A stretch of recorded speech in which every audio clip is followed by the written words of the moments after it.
পার্থিব জীবনে মানুষ যা কিছু করেছে কোন জিনিস লুকায় রাখতে পারবে না, সব প্রকাশ পেয়ে যাবে। কিয়ামতের পূর্বেই আল্লাহ রাব্বুল আলামিন সব কিছুকে রেকর্ড করে রেখেছেন। আবারও বলছি, আল্লাহ পাক কোনো কিছু গোপন রাখেন নাই। কিভাবে রেকর্ড করছেন? وَكُلَّ إِنسَانٍ أَلْزَمْنَاهُ طَائِرَهُ فِي عُنُقِهِ وَنُخْرِجُ لَهُ يَوْمَ الْقِيَامَةِ كِتَابًا يَلْقَاهُ مَنشُورًا مَا يَلْفِظُ مِنْ قَوْلٍ إِلَّا لَدَيْهِ رَقِيبٌ عَتِيدٌ। মানুষ এমন কোন কথা বলে না যা আমার ফেরেশতারা রেকর্ড করে না রাখে। যা করো তাও লেখা হয়, যা বলো তাও লেখা হয়ে যায়। আল্লাহ রাব্বুল আলামিন বলেন, কোনো লাভ হবে না, বরং তোমরা তখন বলবে ইন্না লামুগরামুন বাল নাহনু মাহরুম। কপালে তখন আঘাত করবে, পরাঘাত করতে থাকবে আর বলবে যে আরে কপাল পোড়া হয়ে গেলাম, হতভাগ্য হয়ে গেলাম, বঞ্চিত হয়ে গেলাম, আল্লাহর রহমত থেকে সর্বনাশ হয়ে গেল। তখন কপালে আঘাত করা ছাড়া আর কিছুই করতে পারবে না। আল্লাহর বিরুদ্ধে মিছিল চলে না, সমাবেশ চলে না, বিক্ষোভ চলে না, হরতাল চলে না। মহান আল্লাহ রাব্বুল আলামিন বলছেন, দেখো এইভাবে করে তোমার ফসলের ব্যবস্থা আমি আল্লাহ করেছি। আমি রহমান, আমি আল্লাহ পাক কি এমন রহমান। আজ জমিনে ফসল বৃদ্ধির জন্য ইউরিয়া, সুপার সালফেট, সালফার সারের ব্যবস্থা হয়েছে, নানান জাতের সারের ব্যবস্থা হয়েছে।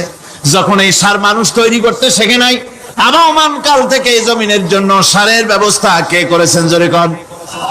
আল্লাহ পাক বলেন, আমিন আয়াতিহি আইয়ুরিকুমুল বারকা খাউফাও ওয়া তামাম। আমার অসংখ্য নিদর্শনাবলীর মধ্যে এটাও একটি নিদর্শন যে আকাশে বিদ্যুৎ চমকে মেঘের গর্জন হয়। এই যে বিদ্যুৎ চমকে গর্জন হয়, এর মধ্যে রয়েছে মানুষের জন্য ভীতি এবং আশা। তারা ভয় পায়, আর এর মধ্যে আশাও রয়েছে। আশাটা কি? আশা হচ্ছে এই যে বিদ্যুৎ যে বছর যত বেশি চমকায় মেঘে, সে বছর জমিনে ফসল তত বেশি বাড়ে। কৃষিবিদরা বলেছেন, বিদ্যুৎ যত বেশি চমকায় জমিনের ফসল তত বেশি বাড়ে। সুবহানাল্লাহ ওয়া বিহামদিহি। এর একটা সিস্টেম আছে, সেই সিস্টেম অনুযায়ী আল্লাহ জমিনে ফসল বাড়ায় দিলেন। আল্লাহ ফসল দিলেন। এবার আপনার আল্লাহ পাক বলছেন, দেখো ফসল দিলাম, ধান হলো, চাউল হলো, মাছ হলো, গোশ হলো, সব হয়ে গেছে, এখন তুমি খাবে। রান্না বান্না হয়ে গেল, রহমত আমার দেখো, আমার রহমতটা দেখো। এ কোরআন শিখাইছেন সেই আল্লাহ রাব্বুল আলামিন, যার নাম রহমান। জোরে বলেন, তার নাম কি? রহমান। চাউল হয়ে গেছে, চাউল তো শুধু ভর্তা বানায় খাওয়া যাবে না। ভাত হয়েছে, আটা দিয়া রুটি তৈরি হয়েছে, কি দিয়া খাবেন? আল্লাহ রাব্বুল আলামিন আপনার পুকুরের ভিতরে মাছ দিয়া দিলেন, জন্তু জানোয়ার দিলেন, চার পায়া জানোয়ারের গোশত হালাল করে দিলেন, পাখির মাংস আল্লাহ রাব্বুল আলামিন হালাল করে দিলেন। এখন মাছ হলো, গোশ হলো। মাছ আর গোশ সিদ্ধ করে খাওয়া যাবে? জোরে বলেন, যাবে? যাবে না। তার গন্ধ নষ্ট করতে হবে আর সুঘ্রাণ সৃষ্টি করতে হবে। এই গন্ধ নষ্ট করে সুঘ্রাণ সৃষ্টি করার জন্য লবঙ্গ তৈরি করলেন কে? কথা কন না কেন? এলাচি কার? দারচিনি কার? লবণ কার? মরিচ কার? হলুদ কার? পেঁয়াজ কার? সুবহানাল্লাহ ওয়া বিহামদিহি। এত নিয়ামত আল্লাহ রাব্বুল আলামিন বলেন, ওয়া ইন তাউদ্দু নি'মাতাল্লাহি লা তুহসুহা। আমার নিয়ামত গণনা করে করে আমার নিয়ামত গুণে শেষ করতে পারবে না, এত নিয়ামত আমি দান করেছি। এরপরে তরি তরকারি হলো, মাছ গোশ খেতে খেতে অস্থির হয়ে যাবে। তারপরে তরি তরকারি দিলাম, শাক সবজি দিলাম, সবকিছু আমি আল্লাহ রাব্বুল আলামিন দিয়েছি। আমার নাম রহমান, তোমার সমস্ত প্রয়োজন আমি দিয়েছি, মিটাই দিয়েছি। এবার তরি তরকারি হলো, আর মানুষ তরি তরকারি খাইলো, আল্লাহ শুকর আদায় করলো না। শুকর আদায় করে? করে না। এত সুন্দর মজার কদু, সেই কদু খায়, আর কদু খাইয়া মোসে তাও মারে আর বলে স্বাদের লাউ বানাইলো মইরে গি। আল্লাহ শুকর আদায় করে, আল্লাহর নিয়ামতের শুকরিয়া আদায় করে না। আমার ভাইয়েরা, আল্লাহ রাব্বুল আলামিন বলেন, এই পৃথিবীর আমি রহমান, কোরআন আমি শিখাইছি আমি রহমান। এমন রহমান শুধু মানুষকে খাবার দেই না, এই পৃথিবীর সকল প্রাণীকে আমি খাবার দেই, জোরে কোন সুবহানাল্লাহ। সকল প্রাণীর খাবার কে দেয়? ওয়ামা মিন দাব্বাতিন ফিল আরদি ইল্লা আলাল্লাহি রিজকুহা। এই পৃথিবীর বুকে এমন কোন বিচরণশীল জীব নাই যে জীবের রিজকের দায়িত্ব আমি আল্লাহ গ্রহণ করি নাই। সমস্ত রিজকের দায়িত্ব কে নিয়েছেন? চিল্লায়ে কোন আল্লাহ সুবহানাহু ওয়া তাআলা। আচ্ছা আপনি কোন তো দেখি, একজন জমিদার, একজন বড় লোক, চৌধুরী, খুব বড় লোক, তার বাড়িতে 20 জন লোক গেছে রাতের বেলায়। 20 জন লোক গিয়ে মেহমান হইলো। মেহমান হইয়া তারা বলতেছে, সাহেব আমরা তো মেহমান, আমি এক একজন এক এক রকমের খাবার চাইলো। একজনে বললো আমি হরিণ খাবো, আর একজনে কয় আমি মুরগি খাবো, আর একজনে বললো আমি খরগোশ খাবো, আর একজনে বললো আমি হাতি খাবো, আর একজনে বললো আমি ছাগল খাবো। 20 জন মানুষের 20 রকমের খাবার চাইলো। একজনে কয় বোয়াল মাছ খাবো, আর একজনে কয় রুই মাছ খাবো। 20 জনে 20 রকমের খাবার দাবি করলো। বলেন জমিদার তো বাড়ির ধারে, জমিদারের বাপ, সেও কি পারবে 20 জনকে 20 রকমের খাবার পরিবেশন করতে? কোন প্রস্তুতি ছাড়া পারবে? পারবে। কোন প্রস্তুতি ছাড়া, কোন প্রস্তুতি ছাড়া জমিদার হোক, রাজা বাদশাহ হোক, 20 জন মানুষের খাবার 20 রকমের দিতে পারে না। আর আল্লাহ এমন রহমান, এই পৃথিবীর লক্ষ কোটি কোটি জাতির প্রাণীকে কোটি কোটি রকমের খাবার আল্লাহ রাব্বুল আলামিন পরিবেশন করতেছেন। সাপের খাবার একরকম, ব্যাঙের খাবার আর এক রকম। ব্যাঙে যা খায় সাপে তা খায় না, সাপে যা খায় ব্যাঙে তা খায় না। হাতির খাবার, গন্ডারের খাবার, ভল্লুকের খাবার, বাঘের খাবার, সিংহের খাবার, মানুষের খাবার, ছাগলের খাবার, মুরগির খাবার, মশার খাবার, সারপোকার খাবার, সমস্ত খাবার ভিন্ন ভিন্ন। আবার সমস্ত খাবারের মজা আল্লাহ রাব্বুল আলামিন আলাদা আলাদা করে দিয়েছেন। এমন রহমান, আপনার পেট ভরবেন শুধু স্বাস্থ্য বাড়াবার জন্য, পেট ভরে খাওয়া দরকারটা ছিল। আল্লাহ পাক দেখলেন যে না, শুধু পেট ভরলে তো এরকম খাইতে চাইবে না, তাই আল্লাহ রাব্বুল আলামিন জিহ্বা দিয়ে দিলেন যাতে করে মজা লাগে আর খায়। সব রকমের মজা, এক এক গোশতে, এক এক মাছে, এক এক তরকারিতে এক এক রকম মজা না, সব রকম মজা, সব এক রকম মজা, ভিন্ন ভিন্ন রকমের মজা। আল্লাহ পাক বলেন আমি রহমান, দেখো আমি কিভাবে খাওয়াই। ওয়া কাইয়্যিম মিন দাব্বাতিন লা তাহমিলু রিজকুহা আল্লাহু ইয়ারযুকুহা ওয়া ইয়্যাকুম। এই পৃথিবীতে এমন অনেক বিচরণশীল জীব আছে যে জীবীরা, যে প্রাণীরা নিজের জন্য কোনো সঞ্চয় করে না, সঞ্চয় করে শুধুমাত্র পৃথিবীর মানুষ।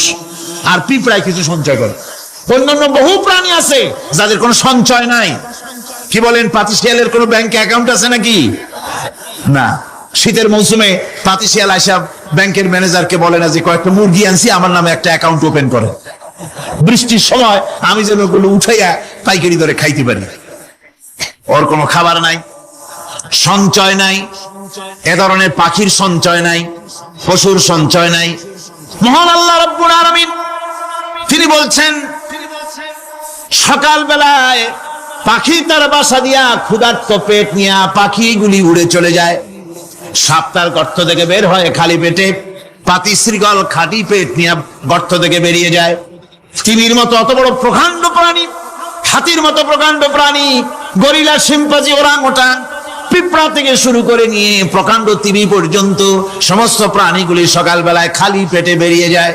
সারাদিন ঘোরাঘুরির পর আল্লাহ সুবহানাহু ওয়া তাআলা বলেন, সন্ধ্যাবেলায় সমস্ত প্রাণীর পেটগুলি ভরে আমি আল্লাহ তাদের বাসায় ফিরাইয়া দেই। আমি রহমান, এভাবে করি। আমি আল্লাহ রাব্বুল আলামিন খাবারের বন্দোবস্ত করি, পড়ার বন্দোবস্ত করি, থাকার ব্যবস্থা করি। ইয়া আইয়ুহান নাসু যকুরু নি'মাতাল্লাহি আলাইকুম হাল মিন খালিকিন গায়রুল্লাহ ইয়ারযুকুকুম মিনাস সামাই ওয়াল আরদ। ও পৃথিবীর মানুষেরা, ওই আল্লাহর স্মরণ করো, আল্লাহর নিয়ামতের শুকরিয়া আদায় করো যে আল্লাহ তোমাকে আকাশ থেকে, জমিন থেকে রিজিক দেন। ওই আল্লাহ ছাড়া আছে কি কেউ যে তোমাকে আকাশ থেকে রিজিক দেয়, জমিন থেকে রিজিক দেয়? লা ইলাহা ইল্লা হুয়া ফান্না তুফাকুন। ওই আল্লাহ ছাড়া কোনো ইলাহ নাই, কেন তোমরা বিভ্রান্ত হও? সে আল্লাহর দিকে ফিরে আসো। আল্লাহ বলছেন, এভাবে আমি সমস্ত পৃথিবীর মানুষের রুজি রুটির বন্দোবস্ত করি, সমস্ত প্রাণীর রুজি রুটির ব্যবস্থা করি, আমি সেই রহমান। সুবহানাল্লাহ বিহামদিহি। ওয়া ইলাহুকুম ইলাহু ওয়াহিদ লা ইলাহা ইল্লা হুয়ার রাহমানুর রহিম। এই হচ্ছেন তোমাদের আল্লাহ। সুবহানাল্লাহ। আল্লাহ বলছেন, ওয়া ইলাহুকুম ইলাহু ওয়াহিদ, তিনি হচ্ছেন এক আল্লাহ, এক ইলাহ, যিনি ছাড়া কোনো ইলাহ নাই। তিনি হচ্ছেন রহমান। তিনি কি? রহমান। তিনি হচ্ছেন রহিম। তিনি তোমাদের সব কিছুর ব্যবস্থা করে দিয়ে থাকেন, কোন জিনিস তোমাদেরকে বঞ্চিত করেন না। এই রহমান এমন রহমান যিনি তোমাদের সমস্ত নিয়ামত পূর্ণ করেন। আর রহমান এমন রহমান যে শুধু আপন আপন লোক দেখে তালাশ করে করে দেয় না, সকলকে দেয়। যারা নামাজ পড়ে তাদের দালান কোটা বেশি হয়, যারা তাহাজ্জুদ পড়ে তাদের ব্যাংকে টাকার অভাব নাই, যারা হজ করে যাকাত দেয় তারা টাকার জ্বালায়, পয়সা কড়ির জ্বালায় অস্থির। এরকম নাকি? না, বরং নামাজ রোজা হজ যাকাত যারা করে বেশি খাঁটি মুসলমান, তাদের অভাব অভিযোগ আরো বেশি। যাদের কাছে নামাজ নাই, রোজা নাই, আল্লাহ পরকালের চিন্তা নাই, তাদের টাকা পয়সা, সোনা দানা, জায়গা জমিন, সৌন্দর্য, সুখ আর আরো অনেক বেশি। বরং এদের কম। আপন লোকের চাইতে শত্রুকে বরং আল্লাহ পাক বেশি দেন। আপন লোক মানে যারা দিনদার, ইমানদার, পরেজগার, নামাজি, এরা বরং কম পায়, ওরা বরং বেশি পায়। এমন কেউ নেই পৃথিবীতে শত্রুকে ডেকে বলবে আয় তোরেও দেই, কেউ নাই, একমাত্র আল্লাহ রাব্বুল আলামিন যিনি সকলকে দেন। এই পৃথিবীর কোন মূল্য আল্লাহ রাব্বুল আলামিনের কাছে নাই, একটা মশার দানার তুল্য মূল্য নাই। সেজন্য আল্লাহ পাক সকলকে নিয়ামত দেন, সকলকে ব্যবস্থা করেন। তাই এই কোরআন শরীফ আল্লাহ পাক তার মানুষের প্রতি এত দয়া মানুষের প্রতি, যে আল্লাহ পাকের দয়াটা কার? জোরে চিল্লায় কেন? দয়াটা কার? এত দয়া যে আল্লাহ পাকের মানুষের প্রতি রাস্তা চলার জন্য রাস্তা তৈরি করে দিলেন। পাহাড়ের ভিতরে মানুষ যেন হারায় না যায়, পাহাড়ের ভিতরে গিরিপথ বানালেন যিনি, মরুভূমির ভিতরে হারায় না যায় নিশানা বানালেন যিনি, সমুদ্রের ভিতরে রাতের আধারে যেন গভীর সমুদ্রে হারায় না যায়, সেজন্য মহাশূন্যের ভিতরে তারকা প্রদীপ জ্বালায়া পথের নির্দেশনা দিয়ে দিলেন যিনি, এত ব্যবস্থাপনা যিনি করলেন, সে আল্লাহ রাব্বুল আলামিন মানুষের জন্য এই পৃথিবীতে ব্যক্তি, পরিবার, সমাজ ও রাষ্ট্রে, আন্তর্জাতিক জীবনে, স্বরাষ্ট্রনীতি, পররাষ্ট্রনীতি, শিক্ষানীতি, যুদ্ধনীতি, বন্দিনীতি, তার জীবনের সমস্ত নীতিমালার ব্যাপারে আল্লাহ রাব্বুল আলামিন বুঝি কোনো দিক দর্শন দেন নাই। দিয়েছেন কিনা? সুতরাং রহমানের দাবি হচ্ছে, আল্লাহর রহমানিয়তের দাবি হচ্ছে বান্দার জন্য কোরআন শিক্ষা দেওয়া। যত শিক্ষা আল্লাহ দিয়েছেন, যত দয়া আল্লাহ বান্দাকে করেছেন, সবচাইতে বড় দয়া কোরআন শিক্ষা দেওয়া। জোরে কোন সুবহানাল্লাহ। যত দয়া, যত নিয়ামত, যত রহমত আল্লাহ বান্দাকে করেছেন, তার মধ্যে শ্রেষ্ঠ রহমত, শ্রেষ্ঠ দয়া, শ্রেষ্ঠ করুণা মানুষের জন্য, আল্লাহর এই পৃথিবীর মানুষের জন্য সবচাইতে শ্রেষ্ঠ দয়া কি? জোরে বলেন কি? কোরআনের শিক্ষাই হচ্ছে আল্লাহ পাকের এই মানুষের জন্য সর্বশ্রেষ্ঠ দয়া। وسخر لكم ما في السماوات وما في الأرض। এই পৃথিবীতে যা কিছু তোমরা দেখতে পাও, এই সব কিছুকে তোমার অনুগত করে দেওয়া হয়েছে, যাতে করে তোমার সাহায্য করতে পারে, তোমার সহযোগিতা করতে পারে। এই জন্য আমি সবকিছুকে সৃষ্টি করেছি। সাখারা শব্দের অর্থ হচ্ছে যে আমি সবগুলিকে তোমাদের অনুগত করে দিয়েছি, যাতে করে তোমাদের অনুগত থাকে, অর্থাৎ তোমরা তাদের এই সমস্ত জিনিস দিয়ে তোমরা কাজ নিতে পারো। পানির উপর দিয়ে তোমরা যেন নৌকা চালাতে পারো, স্টিমার চালাতে পারো, পানি অনুগত করা হয়েছে, বাতাসকে অনুগত করা হয়েছে, পৃথিবীর সব কিছুকেই আমি অনুগত করে দিয়েছি তোমাদের, যাতে করে তার দ্বারা তোমরা কাজ নিতে পারো। অন্যত্র আল্লাহ বলছেন, আল্লাহুল্লাযী খালাকাস সামাওয়াতি ওয়াল আরদা ওয়া আনজালা মিনাস সামাই মাআন ফাআখরাজা বিহি মিনাস সামারাতি রিজকান লাকুম। আল্লাহ হচ্ছেন তিনি, আল্লাহ রাব্বুল আলামিন হচ্ছেন তিনি, যিনি আকাশ সৃষ্টি করেছেন, যিনি জমিন সৃষ্টি করেছেন এবং ঊর্ধ্বদেশ থেকে মেঘমালা থেকে তোমাদের জন্য বৃষ্টি বর্ষণ করেছেন এবং সেই বৃষ্টি দিয়ে মাটির ভিতর থেকে ফসল উদ্গত করে তোমাদের খাবারের বন্দোবস্ত করেছেন। তিনি হচ্ছেন আল্লাহ পাক। তার দয়া পৃথিবীর সব জায়গায় ছড়িয়ে আছে। তার দয়া নাই, রহমত নাই, এমন কোন জায়গা নাই, এমন কোন সৃষ্টি নাই। মানুষের জন্য যা কিছু প্রয়োজন তিনি তার দয়া দিয়ে, রহমত দিয়ে তিনি তা সৃষ্টি করে দিয়েছেন। আল্লাহ পাক বলছেন, ওয়াসাখখারা লাকুমুশ শামসা ওয়াল কামারা দাইবিনা ওয়াসাখখারা লাকুমুল লাইলা ওয়ান নাহার।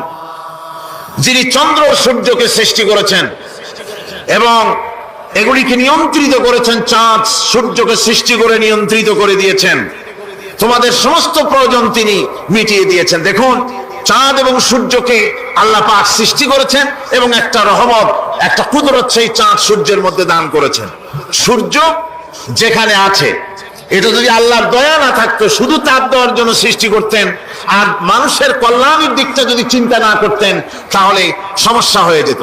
সূর্য যেখানে আছে, বিজ্ঞানীরা বলেছেন তার থেকে যদি কিছু নিচে নেমে আসতো, তাহলে গোটা পৃথিবী জ্বলে পুড়ে ভস্ম হয়ে যেত। আর যেখানে আছে তার থেকে সূর্য যদি কিছু উপরে উঠে যেত, তাহলে গোটা পৃথিবী হিম শীতল হয়ে, পৃথিবী ফ্রিজ হয়ে যেত, মানুষ প্রাণী জগৎ মরে সব শেষ হয়ে যেত। চাঁদ যেখানে আছে, এই চাঁদ তার জায়গা থেকে কিছু উপরে যদি উঠতো, তাহলে পৃথিবী মরুভূমি হয়ে যেত। আর যেখানে আছে তার থেকে কিছু নিচে যদি আসতো, তাহলে গোটা পৃথিবী পানি, সমুদ্রের পানি, নদীর পানিগুলি প্লাবিত হয়ে, ওভারফ্লো হয়ে, উচ্ছ্বাসিত হয়ে গোটা পৃথিবীকে প্লাবিত করে দিত, ডুবাই দিত, সব শেষ হয়ে যেত।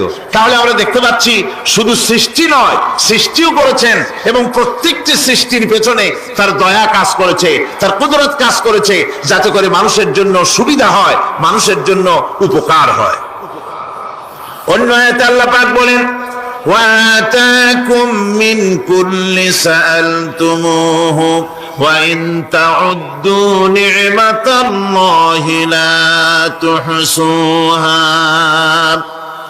আল্লাহ পাক বলেন, তিনি তোমাদের প্রতি এত দয়াবান, আল্লাহ তোমাদের প্রতি এত দয়া রাখেন, এত মেহেরবানি করেন যে তোমাদের সমস্ত চাহিদা তিনি পূরণ করেছেন। তোমাদের জীবনে যা দরকার সব তিনি পূরণ করেছেন। মানুষ সমস্ত নিয়ামতকে, নিয়ামতের শুকর আদায় করে না, নিয়ামত বোঝেও না মানুষ। ওই যে একটু আগে হযরত পীর সাহেব কেবল আপনাদের সামনে বলেছেন, মানুষ পশুর মতো, উলাইকা কাল আনাম, চোখ আছে, চোখ দিয়া সব দেখে, কিন্তু আল্লাহর নিয়ামত গুলি দেখে উপলব্ধি করার ক্ষমতা নাই। খায় জনমের খাওয়া, কিন্তু খাওয়ার পরে কার খানা খাইলো, কার দাওয়াত খানা খেলো, এরপরে এতটুকুন শুকরিয়া আদায় করে না। তো চোখ থাকতে দেখে না, অন্তর থাকতে চিন্তা করে না, কান থাকতে হক শোনে না। আল্লাহ পাক বলেছেন, উলাইকা কাল আনাম, এরা হলো জানোয়ারের মতো। কিসের মতো বলুন? আল্লাহ বলেন না বাল হুম আদাল, শুধু জানোয়ারের মতো না, বরং জানোয়ারের চাইতেও নিকৃষ্ট। জোরে কোন নাউজুবিল্লাহ। যাদের চোখ থাকতে দেখলো না, কান থাকতে শুনলো না, অন্তঃকরণ থাকতে বিবেচনা করলো না, এরা চতুষ্পদ জানোয়ারের মতো। আল্লাহ পাক বলছেন, আর রহমান আল্লামাল কোরআন, এই কোরআন শিক্ষা দিয়েছেন রহমান, যিনি দয়ার সাগর, যিনি মানুষের সব প্রয়োজন মিটিয়েছেন।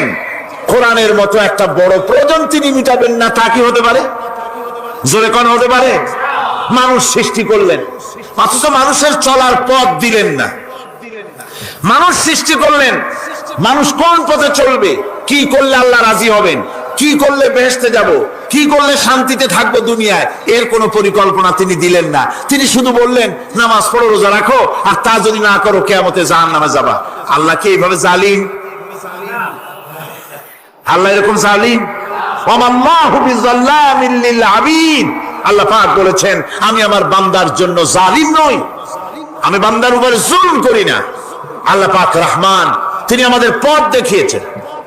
তিনি কি সুন্দর, কত রহমতটা, কত দয়া। রহমান নাম দিয়ে সূরাটি শুরু করেছেন। এ কোরআন শিক্ষা দিয়েছেন তিনি, যিনি দয়াবান। আল্লাহ রাব্বুল আলামিন বলেন, الذي جعل لكم الأرض مهدا وجعل لكم فيها سبلا لعلكم تهتدون।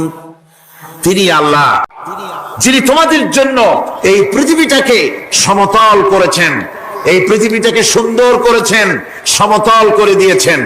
আর তোমাদের চলার জন্য তিনি রাস্তা তৈরি করেছেন, সমতল জমিনের উপরে পথ করে দিয়েছেন, পৃথিবীটাকে সমতল করেছেন, মাটিটাকে সুন্দর করেছেন, রহমত করেছেন। তিনি পৃথিবীর মানুষকে বসবাসের জন্য একটা পৃথিবী বানালেন, কিন্তু সেই পৃথিবীতে সেই মাটিটা এমন হলো যেখানে এত শক্ত যা বিল্ডিং করা যায় না, যেখানে মাটি খোসা যায় না, জমিন চাষ করা যায় না। জমিন কি এরকম শক্ত? জোরে বলেন, এরকম শক্ত? এরকম শক্ত না। আবার বৃষ্টি পড়লে যে কাদা হয়, ওই রকম যদি জনমের মতো আল্লাহ কাদা বানায় দিতেন যে মানুষ দাঁড়াইতেই পারে না, কাদার মধ্যে ডুবে যায়, এরকম যদি অবস্থা হতো তাহলে এই পৃথিবীর এই জমিনের উপরে মানুষ বাড়িঘর বানাইতে পারতো না। ঠিক কিনা কর? আল্লাহ পাক বলছেন আমি একটা ভারসাম্যের মাধ্যমে এই পৃথিবীকে, এই জমিনকে সৃষ্টি করেছি, এবং এই জমিন যেন তোমাকে নিয়ে নড়াচড়া করতে না পারে সেজন্য আমি পাহাড় দিয়েছি। পাহাড়গুলিকে কিলকের মতো, পেরেকের মতো খিল মেরে দিয়ে পৃথিবীটার ভারসাম্য রক্ষা করেছি, যাতে করে তোমাকে নিয়ে টালমাটাল হতে না পারে। এই সুন্দর করে পৃথিবীটা বানালাম। তারপরে وَلَقَدْ مَكَّنَّاكُمْ فِي الْأَرْضِ وَجَعَلْنَا لَكُمْ فِيهَا مَعَائِشَ قَلِيلًا مَا تَشْكُرُونَ। আল্লাহ পাক বলেন আবার দেখো, এই জমিনে আমি তোমাদেরকে প্রতিষ্ঠিত করেছি, আর জমিনের উপরে তোমরা যাতে রুজি রোজগার করতে পারো সে ব্যবস্থাও আমি করে দিয়েছি। জমিন সৃষ্টি করেছি, আবার রুজি রোজগার করবে সে ব্যবস্থাও আমি তোমাদের জন্য করে দিয়েছি। এই পৃথিবী তুমি চাষাবাদ করবে, তাতে ফসল হবে সে ব্যবস্থা করে দিয়েছি, বাড়িঘর বানাবে সে ব্যবস্থা করে দিয়েছি। তারপরে পৃথিবীর এই মাটির নিচে তোমার জন্য সম্পদ রেখেছি, সমুদ্রের ভিতরে, নদীর ভিতরে, সেখানেও তোমার জন্য সম্পদ রেখেছি। আমি রহমান, সব প্রয়োজন মিটিয়েছি। শুধু এর জন্য নয় যে সৃষ্টি করলাম, ইবাদত করলাম আর জাহান্নামে পাঠিয়ে দিলাম, তা তো না। তোমাকে আমি সৃষ্টি করেছি, তোমার প্রয়োজন, যত প্রয়োজন তোমার ছিল জীবনে, সমস্ত প্রয়োজনগুলি আমি মিটিয়েছি। আল্লাহ পাক বলছেন وَهُوَ الَّذِي سَخَّرَ الْبَحْرَ لِتَأْكُلُوا مِنْهُ لَحْمًا طَرِيًّا وَتَسْتَخْرِجُوا مِنْهُ حِلْيَةً تَلْبَسُونَهَا। আল্লাহ পাক বলেন এই সমুদ্রকে আমি আল্লাহ তোমার নিয়ন্ত্রিত, তোমার নিয়ন্ত্রণাধীন করে দিয়েছি সমুদ্রকে, আর তার ভিতরে তাজা মাংস, তাজা গোশত তোমার জন্য রেখেছি, খাবার রেখেছি। আবার তুমি পরিধান করতে পারো এমন জিনিসও, ব্যবহারের জিনিস সমুদ্রের মধ্যে রেখে দিয়েছি। তার মানে হলো সমুদ্রের ভেতরে, তার ভিতরে মাছ রয়েছে, টাটকা মাছ আছে, মণিমুক্তা আছে। স্থলভাগে পৃথিবীর মাটির উপরে যত জিনিস আছে, যত নিয়ামত আছে, সমুদ্রের তলদেশে তার কোনো অংশে কম নাই, বরং তার থেকে আরো বেশি আছে। মাটির উপরে যত নিয়ামত আছে, সম্পদ আছে, মাটির তলায় তার থেকে কোনো অংশে কম নাই, অনেক নিয়ামত মাটির তলায় আছে। খনিজ দ্রব্যগুলি মাটির তলায় থাকে। সমুদ্রের তলদেশে অসংখ্য নিয়ামত আল্লাহ রাব্বুল আলামিন রেখেছেন। বলছেন আমি হচ্ছে রহমান, আমার দয়ায় ভরা, আমি তোমার সমস্ত প্রয়োজন আমি আমার দয়া দিয়ে আমি মিটিয়েছি। দরুদ শরীফ পড়েন, সালাতুন ইয়া রাসূলুল্লাহ আলাইকুম সালামুন ইয়া।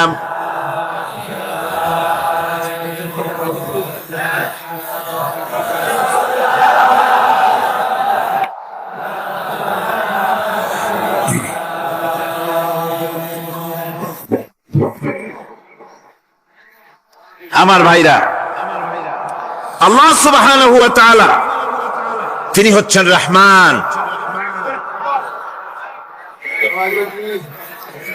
তিনি হচ্ছেন রহমান। জোরে বলুন তিনি কি? দয়ার সাগর, যিনি মানুষের সমস্ত প্রয়োজন মিটিয়েছেন, তিনি কোরআন অবতীর্ণ করেছেন। আমি আল্লাহর দয়ার কথা, রহমান শব্দের ব্যাখ্যা আপনাদের সামনে করে সামনে এগোচ্ছি।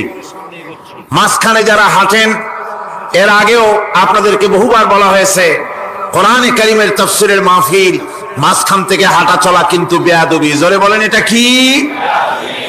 এই বেয়াদবি কেউ করতে চেষ্টা করবেন না। আল্লাহ পাক বলছেন যে আমি এই পৃথিবী সৃষ্টি করলাম, মাটিতে তোমাদের জন্য চতুষ্পদ জন্তু সৃষ্টি করেছি, বাতাসের উপরে পাখিরা সাঁতার কাটছে, আর পানির ভিতরে মৎস্যরাজি রয়েছে। এ সমস্ত প্রাণীগুলি আত্মরক্ষার জ্ঞান আমি দান করেছি, তারা তোমাদের জন্য উপকার করে। সেই পশুগুলি পশম দিয়ে তোমাদের কাপড় চোপড় তৈরি হয়, তারপরে তার চামড়া তোমরা পরিধান করো। এই পশুগুলিও তোমাদের জন্য আমি এক নিয়ামত হিসেবে দিয়েছি। ওয়াল-আনআমা খালাকাহা লাকুম ফীহা দিফউন ওয়া মানাফিউ ওয়া মিনহা তা'কুলুন। আল্লাহ সুবহানাহু ওয়া তাআলা বলেন, আমি মানুষের জন্য পশু তৈরি করেছি, চতুষ্পদ জন্তু সৃষ্টি করেছি, যার পশম দিয়ে তোমাদের জন্য শীতের পোশাক তৈরি হয়। আপনারা যে এই যে চাদর গায়ে দেন, কম্বল গায়ে দেন, এগুলো কার পশম? পশুর পশম। পশুগুলির, জন্তুগুলির পশম দিয়ে আপনাদের জামা কাপড়গুলি তৈরি হয়। তারপরে এই পশু আপনাদের জন্য বাড়িতে পাহারা লাগায়। আল্লাহ পাক বলছেন, এছাড়া এই পশুগুলি আমি এমন নিয়ামত দান করেছি, সমুদ্রের ভিতরে, জমিনের উপরে, মাটির তলায়, আবার আকাশের উপরে, জমিনের উপরে বিচরণশীল জীবগুলিও তোমার জন্য তৈরি করেছি। وَتَحْمِلُ أَثْقَالَكُمْ إِلَى بَلَدٍ لَمْ تَكُونُوا بَالِغِيهِ إِلَّا بِشَقِّ الْأَنفُسِ। আল্লাহ পাক বলেন, এই পশুগুলি তোমাদের আরো অনেক উপকারে আছে। তোমাদের বোঝাগুলি, বড় বড় বোঝাগুলি তারা এক শহর থেকে আর এক শহরে, দূর থেকে দূরান্তরে পিঠে করে তারা বহন করে নিয়ে যায়, যা তোমরা বহন করতে পারতে না। তোমাদের জন্য দারুণ কষ্ট হতো, মুসিবত হতো। এই ধরনের বোঝাগুলি, পশুগুলি তোমাদের জন্য বহন করে নিয়ে যায়। গাধা, ঘোড়া, হাতি, আপনাদের বোঝাগুলিকে, বিরাট বিরাট বোঝা যা টানতে ট্রাক লাগে, মানুষের জন্য কষ্ট হয়, এই বোঝাগুলিও এই পশুর দ্বারা আল্লাহ পাক বহন করায় থাকেন। আল্লাহ পাক বলছেন, ইন্না রাব্বাকুম লারাউফুর রাহিম। নিশ্চয়ই তোমাদের রব, তিনি তোমাদের প্রতি অত্যন্ত দয়াশীল, তার দয়া পৃথিবীর চতুর্দিকে ছড়িয়ে আছে। তিনি আমাদেরকে এ কোরআন নাযিল করেছেন, এ কোরআন আমাদেরকে শিক্ষা দিয়েছেন এমন এক রহমান, যার দয়া পৃথিবীর চতুর্দিকে সর্বত্র ছড়িয়ে আছে। আল্লাহর দয়া চতুর্দিকে কি ছড়িয়ে আছে? কোন? আল্লাহর দয়া, আল্লাহর মহব্বত, আল্লাহর করুণা সর্বত্র ছড়িয়ে আছে। আল্লাহ পাক বলছেন, পশু সৃষ্টি করলাম, পশুগুলি তোমাকে পাহারা দিল, তার গোশত তোমরা খেলে, তাকে দিয়ে তোমরা মাল বহন করলে, তার পশম দিয়ে জামা কাপড় বানালে। আরো দেখো কি করলাম এই পশু দিয়ে, ওয়া ইন্না লাকুম ফিল আনআমি লাইবরা নুসকিকুম মিম্মা ফি বুতুনিহি মিন বাইনি ফারসিন ওয়া দামিন লাবানান খালিসান সাইগাল লিশারিবিন। আল্লাহ রাব্বুল আলামিন বলেন, চতুষ্পদ জীবের মধ্যে বুদ্ধিমান ব্যক্তিদের জন্য নিদর্শন রয়েছে।